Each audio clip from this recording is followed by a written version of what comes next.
Hello everybody and welcome back to another Minecraft update video. Are you excited? Because I am excited. It is time to take a look at Minecraft 1.7. This is the first snapshot that we've had in 11 weeks. It is 13w36a and this update is going to be crazy. This is the Biomes update. If you haven't heard anything about it, we're going to be getting a ton of new biomes in this one. So right now we're looking at one of them. If I press F3 you can see that this is the Ice Plains Spikes biome. And if at any point in this video you want to go and check out some of these from yourselves, then the seed for this world that I'm in right now is Minecraft with a capital M, and I'll always press F3 when we explore those biomes so you can look at the coordinates, and then you can teleport yourself there and have a look at them for yourself. But before we get to all the biomes, there are tons of other changes that have been made in this game as well. It is really exciting. We're going to go through all of those first, and then after we've done that we're going to do a little exploration of this world and find all of the different biomes and see what they're like. So here we are in the savannah. This is another new biome that's been added to the game. This one looks especially cool, and if you want the coordinates, there they are. But we are not here to check out the biome, we are actually here to learn about all the new things that have been added to the game. And we're going to start off with some of the new blocks. So the newest block that's been added to the game is actually the dirt block, believe it or not. So check this out, it has a damage value of 1, and if we place this down next to grass, grass will never be able to spread onto that. Now you can't obtain this in survival, the only way to get it is using the give command, it's not in the creative menu. As you see here there's only one dirt block and there is obviously a name problem right there that I'm sure will get fixed. And another new block that we have is podzol. It spreads just like mycelium, meaning like dirt and grass, like grass it spreads onto dirt. The podzol will do that as well, it won't spread onto this special dirt that we have here though, and it's pretty much the same thing as mycelium, just with a different texture. So that's a cool new block that is exclusive to some of the biomes that we will be checking out later. Now here's 3 more blocks. These are all monster eggs. These ones didn't exist before when they really should have. There was a silverfish down there, but that's managed to disappear somehow. But there you go, we got 3 new monster egg types, which we've been waiting for a while there. And here we have a new block that we saw a moment ago. That's the only place I think you can get it from at the moment. It is called packed ice. And when I first saw this, my thoughts were, can you craft it with ice in the crafting grid? And I can't find any way to turn ice into packed ice. So it may be that this can only be gathered by exploring. But if we have a look here at the texture, you can see it is basically ice, except it's not transparent, which I think is going to be really good. This is going to make a very nice building block. So next up we have a whole bunch of new flowers that have been added to the game. This is really cool to see. There are actually 2 categories of flowers here. We've got the taller ones and the shorter ones as well. And some of these have been renamed. Now I can't remember if this was always dandelion or the yellow flower, but that one stays the same. Its name is now dandelion, and the red one has been retextured and it's now called the poppy. Now you may be wondering why there's dyes on the wall. Now none of the recipes for crafting dyes have changed, but you can get them from all different types of flowers now. So the corresponding dyes are on the wall here. So let's go through all of these one by one. We got the blue orchid, that looks pretty cool. And then we have the allium, I do believe, and I'm probably going to pronounce a lot of these wrong. I'm not good at pronouncing. We have the azure bluette, I do believe, that one there, which isn't blue at all. We have the red tulip, the orange tulip, the white tulip, and the pink tulip. And last of all, we have the ox-eye daisy, which is this one right here. Now these next ones are all too high. If I middle click on this, you'll see I'll get the item for the sunflower, and when I plant this down it is instantly too high like that. Now the sunflower also faces east, so whenever you place it down it's always going to face in that direction. Now next here we have the lilac, and you can see the dyes up here as well. These 2 here though, they do not give you bone meal. This is double tall grass and large fern. If you find a regular sized fern or a regular sized piece of grass, and I can actually demonstrate this to you, not on that one though because it's a double, and you bone meal that, it will turn it into a double sized one, which is pretty cool right there. And then we got 2 more large double sized flowers over here. Again, if you just take the item and place them down, they will instantly be too high. These are really cool. And you know what, I think building is going to get really exciting again, having all these flowers to decorate gardens outside of houses. This is just an awesome update. But yeah, this one is called the rosebush and this one is called the peony. So another thing to note with the flowers is that when you use bone meal, you're not just going to get the red and the yellow flowers. Now this isn't the perfect biome to show you, but depending on what biome you're in, the bone meal effect will give you different flower types. Now this one will give you red and yellow, it just so happens in the savannah. But if you go into different biomes, using the bone meal will give you different flower types. So maybe I'll be able to show you that later in the video. But right now let's have a look at what else has been added. We have 4 new food types. These are all to do with fishing because there has been an overhaul to fishing to the game that actually looks really fun. Now these are the 4 different types. We have raw salmon, cooked salmon, clownfish and pufferfish, and of course the original 2 types of fish are still in the game. Now eating a raw salmon does nothing at all, and eating a cooked salmon will heal 3 hunger. Eating a clownfish will heal half a hunger, and possibly that one has another use but I haven't found it yet. And eating the pufferfish will actually give you poison 4 for 1 minute and nausea 2 for 20 seconds, so it's definitely not a good idea to go around eating a pufferfish. So there are some new enchantments that are related to fishing, but before I show you those I want to show you these changes to the item frames. Now if you rename an item in an anvil and then you put it into an item frame and look at it, you'll actually see the title of that item like that, which I think is really cool. Now if I put myself into survival mode, also when I hit a item that's in an item frame, I'll actually just get that item and it's derped its way over there, and then I can put it back in again. So previously when you would break that, you would break the item frame as well, so that's a really good change right there. But the changes with fishing are really cool. There are now 2 new enchantments that directly relate to it that you can put onto a fishing rod. We have Luck of the Sea and Lure. Now when you go fishing there are 3 different categories that you can actually get different items from. You have treasure, you have fish, which we've already gone through the new ones that have been added, and junk. So I'm going to guess that Luck of the Sea perhaps helps you get more treasure, and Lure will help you get more fish, and then junk will be random items that you don't really want. Now I've got a little bit of an idea. I did try to do some testing and I'm going to show you some fishing in a moment because the mechanics have changed slightly, but junk is supposedly items like broken fishing rods and damaged leather boots, things like that. Then treasure, I'm not sure what exactly you can get, but you can get supposedly lily pads and also name tags from that. And fish is just fish. So some new things that we can get from fishing. I say we should go over there and have a look and see what it's now like. Okay, so let's fish. This could take a while, so I'm probably going to edit the video, but we cast the rod out like always. Now what you should see is the occasional particle effect on the water. There was one over there, there's a couple over there, and then after a while what we might see is a load of particle effects heading towards the I've forgotten the name of it, the hook. The lure on the hook, I'm not sure, but yeah, it's definitely a hook. And so I'm probably going to have to edit here, but I'm going to try this for a while and hopefully I'll be able to show you that. Okay, there we go. Just as I was thinking, and do you know what, I missed it. I was supposed to press right click a little bit quicker to get my loot. That's how it works. So you'll see that particle effect. I'll try and capture that again, and this time press right click at the right time, but basically it starts heading in towards where your hook is, and then when your bobs down, then that's when you pull it back in. There it goes, straight away. I wasn't expecting that, and I thought I got the timing right there, but I didn't seem to get an item, so I'm not sure if I was too far away to pick it up. I'll try once more. And there it is again. So this time right click and we got a fish. Excellent. So last of all, we got 2 more things to look at before we get to look at all those new biomes, which I know you're excited to see. This one though is really cool. We can now copy books that we've written into. So the way this works, if you take a book like this, all I've literally done is written example in it and called the book example. But if you have a book and quill like this, you can actually put these into a crafting grid like this and then put in a book and quill, and you'll make 2 of those.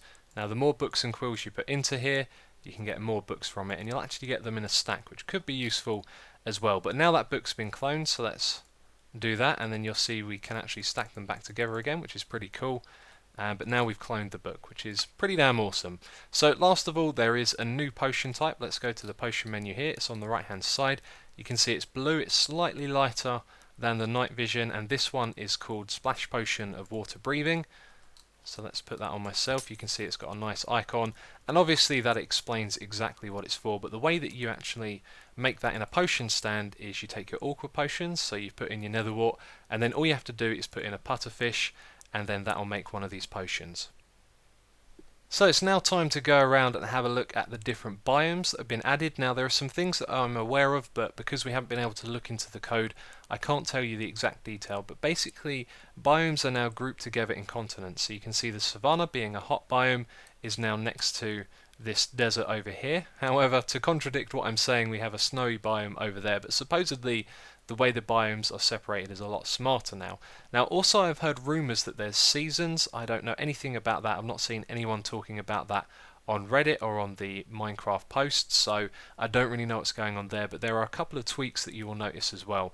Now, one of them I noticed that isn't in the changelog is that gravel is now spawning at the bottom of oceans, so along with sand patches and clay and dirt, you now get gravel as well, and that happens in rivers just like here as well. And one of the other things you will see is that the colour of the sugarcane will change based where it is. So if we press F3, this is a desert M, and then if we go over here, it's river. Right next to each other, so you can see a slight difference in colour there. And if we were to go into a swamp biome, then this would turn very dark, and I've got a suspicion that that might be the same for other things as well, like vines. Okay, another new biome right here. This is called Roofed Forest. There is the F3 screen and the coordinates. I'm going to turn that off. Now, one thing I must point out is that performance is very bad on this snapshot.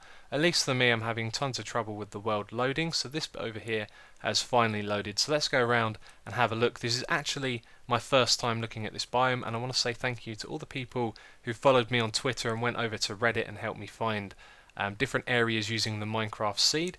But this is the roofed forest right here. This is really cool. You can see we've got some spruce wood with oak leaves up here making some nice thick trees, and there's even mushrooms in here as well. And I've got to say, this is actually a really nice biome. It's not the sort that I would have expected to see. I'm not really sure what I'd expect, but I don't think many people would have requested something quite like this, and yet it's actually turned out to be a really nice biome. So let's just have another quick look over on this side. It looks like there's some water down here. We've got a little bit of a water stream, and you can see we've got some of these flowers. What ones are these again? The peonies, they spawn in this biome here. So one of those things I talked about earlier is if we use some bone meal and just bone meal the ground here, it's possible we'll see those type, although this might only work with the one high flowers, but you can see here we're just getting red and yellow. So another two new biomes to look at over here. There's the coordinates and the F3 screen again, but this is called the Swampland biome. Now what's interesting about this is we already have a swamp biome, but you can see there's some different things going on here. We have this kind of marshy looking area, and also here the grass to me just feels a little bit greener over here and sometimes a little bit browner than what we used to, especially over here. This is still the Swampland biome as it is over here where the grass changes colours. And if we go over here, you can see that this stony area, this is the Extreme Hills M, and actually we've got a Swampland M here as well. So this is a variation on biomes that they have an M tag next to them, which I think might stand for mountain, so like a hilly type of that biome type. So this is Extreme Hills and an Extreme Hills Mountain, it would seem. Although, there you go, we've got Extreme Hills M over here, and then in this direction it's just Extreme Hills. It changes a lot, as you can see, but this is seriously cool. Look at this, lots of stone and gravel. I think that's gravel down there, yep. And so they've really done some changes right here, and you can see I'm having lots of troubles like this with the snapshot. I'm sure these things will improve with time, but this is very interesting to see. And this reminds me of another feature now. When you go above, I think it's 80 or 90 I've heard, but this would suggest 90. In particular biomes, those ones that are supposedly hot or cold, I'm not sure how it all works at the moment, but when you go above a certain height there will actually be snow the higher up you go, which is a really good change actually, because that's how mountains work in reality. The higher up you go, you're usually going to find some snow, so we've had a good look at that. And just around the corner from here we've also found a roofed forest again. You can see there is a roofed forest M variant, so I'm going to guess that this bit over here is a little bit hilly. But anyway, we will move on and look at another biome.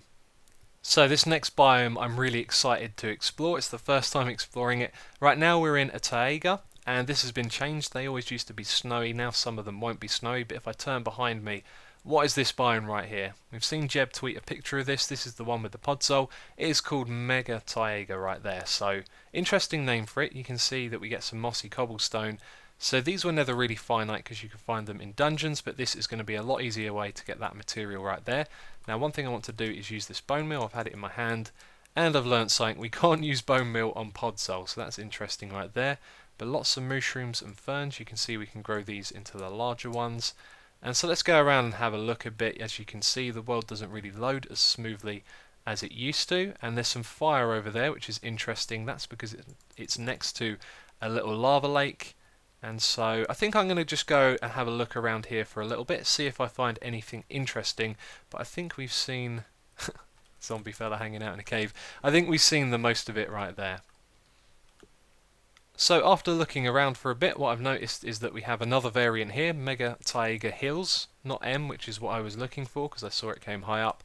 But one last thing I'd like to point out about this biome is have a look at how big the trees are. They actually go really high, probably higher than jungle trees. Okay, we are right next to the spawn. This is one that I actually overlooked when I came onto this world, Deep Ocean. This is a new type of biome right here. So as you can see, we can't really see much at all. So I'm going to drink this potion of night vision, and straight away we're going to be able to see the bottom of all of this. Now if we go down there and have a closer look, it kind of looks like all of it is gravel. As far as you can see, just gravel everywhere at the bottom of a deep ocean, which is interesting. A really big change right there. This is different from the usual patches of clay and dirt and sand, which you still find in the normal ocean biomes. But there we go, that is the deep ocean.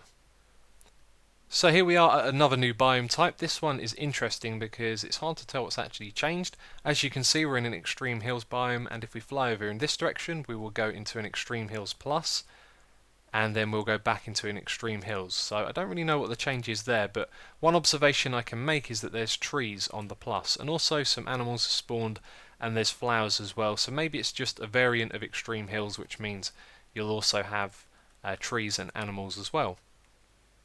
So there's not much to report with this biome other than it's called Cold Beach, and it's pretty self-explanatory. We've got a beach here for cold biomes, so this is another one of those tiny variations that you'll find.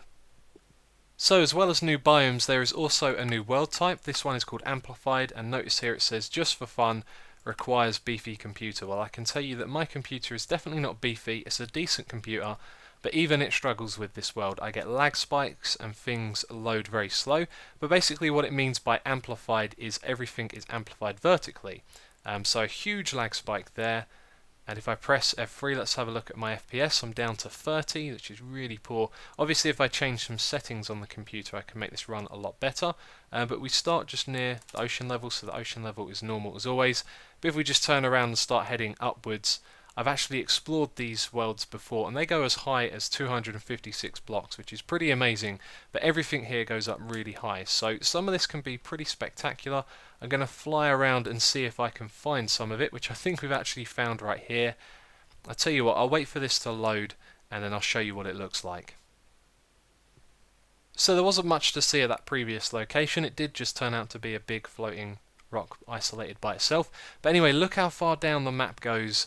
And look over here, this is absolutely amazing. Amplified is definitely the word to describe this. You can see you're going to have a lot of fun exploring these worlds and doing cliff climbing, trying to get all the way to the top. This is certainly interesting. So unfortunately that was all of the biomes that I could find, but here are some pictures that people have been sharing of other biomes. This is some sort of cliff biome. Then we have what's being known as the disco biome, which Jeb tweeted. We have some more cliffs. This one is next to an ocean. And then we have what's called a gorge. This is like a ravine, a sort of terrain generation feature, so that's a new one right there. And then we have these flower plains right here. This is just a variation of a regular biome, so you can see it's littered with lots of different types of flower. And then last of all we have the sunflower plains. You can see here it's just a variation on plains that has lots of sunflowers. So that's enough of the biomes for now. Let's take a look at some of the other things that have changed in the game. If we fly up 10 blocks into the air and drop down, there is a new particle effect that appears at your feet. So let's do that again with F5.